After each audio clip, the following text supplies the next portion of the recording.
आखिरकार चंपाई सोरेन ने भारतीय जनता पार्टी का दामन थाम ही लिया। इस मौके पर क्या कुछ कहा उन्हें भी सुन लीजिए जरा। हम तो बोल दिया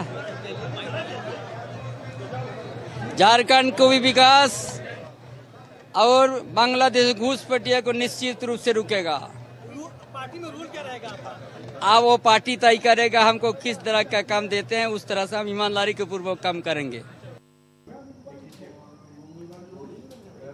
तो आज आखिरकार चंपाई सोरेन भारतीय जनता पार्टी के हो गए। मेरे सहयोगी मधुकर आनंद मेरे साथ जुड़े हुए हैं।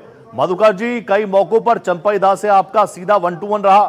बीजेपी कह रही है झारखंड की राजनीति के लिए टर्निंग पॉइंट, कैसे?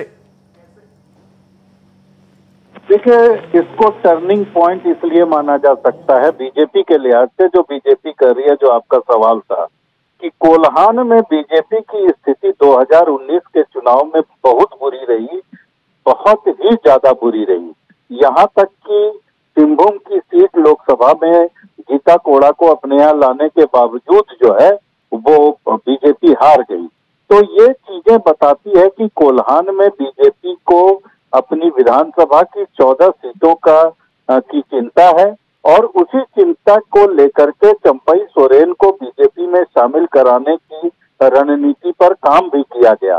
अब सबसे बड़ी बात यह है कि ये टर्निंग पॉइंट इसलिए माना जा सकता है क्योंकि शिवराज सिंह चौहान ने आज अपने भाषण के दौरान जो शुरू किया भाषण, तो उन्होंने कहा कि टाइगर जिंदा है।